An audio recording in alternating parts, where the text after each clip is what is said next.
معاشرے میں دو طرح کے لوگ ہوتے ہیں، ایک وہ جو مجبور ہے، بھوکوں سے ہے، فاقوں سے ہے، پریشانیوں سے ہے، اذیتوں میں مبتلا ہے، تو قرآن نے ان کو کہا کہ کوئی بات نہیں، زندگی مشکل، تکلیف، اذیت سے گزارو، صبر کرو گے تو اجر ملے گا۔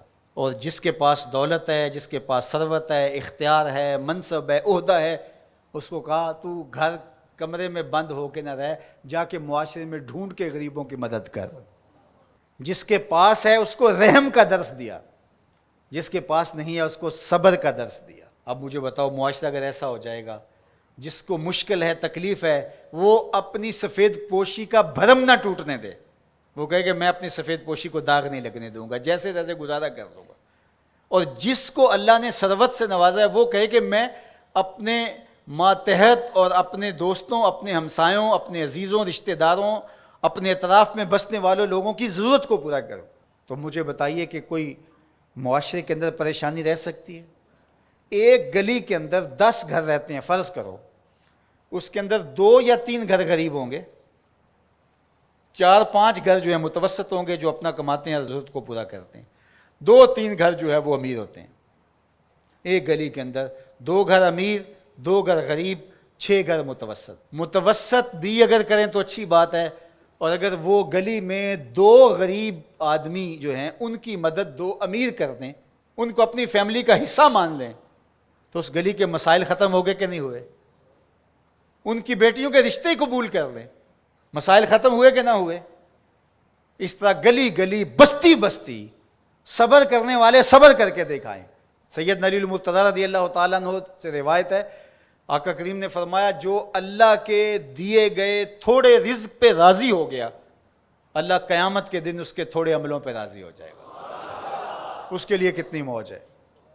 دنیا میں تو تکلیفیں صحیح، دنیا میں تو اذیتیں صحیح، لیکن آخرت میں اس کا صلہ کتنا ہے؟ جو دنیا میں اللہ کے دیے تھوڑے رزق پہ راضی ہو گیا، جس سال میں بھی تھا اللہ میں واہ واہ خوش ہوں تیرے پہ، تو نے مجھے صحیح رکھا ہے، اتنا بھی بڑا کرم ہے کہ تو نے مجھے عطا کیا ہے، سانسیں تو چل رہی ہیں نا، مالک تیرا شکر ہے۔ جو اللہ کے دیے گئے تھوڑے رزق پہ راضی ہو گیا، اللہ قیامت کے دن اس کے تھوڑے عملوں پہ راضی ہو جائے گا۔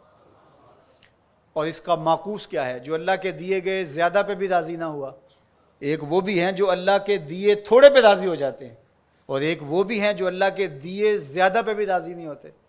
بعض وقت کسی غریب سے پوچھتے ہیں سناؤ کیسے حال ہے، تو وہ کہتے ہیں اللہ کا شکر ہے۔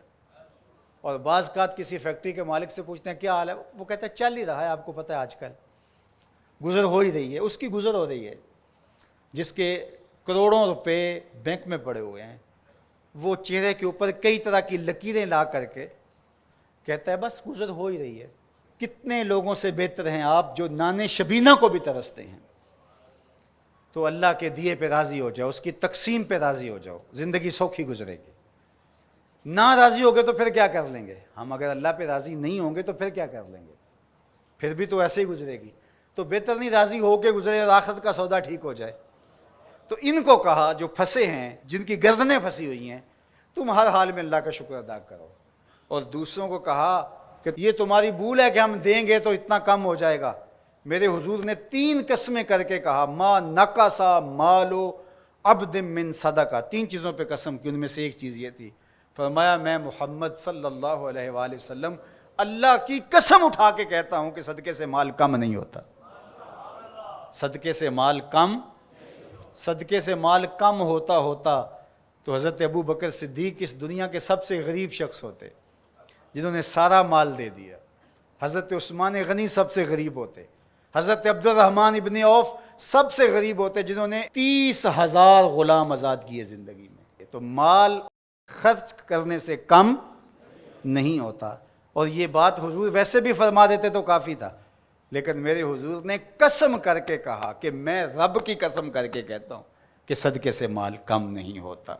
اللہ ہم سب کو سورہ البلد کے مضامین پر غور و تأمل کی توفیق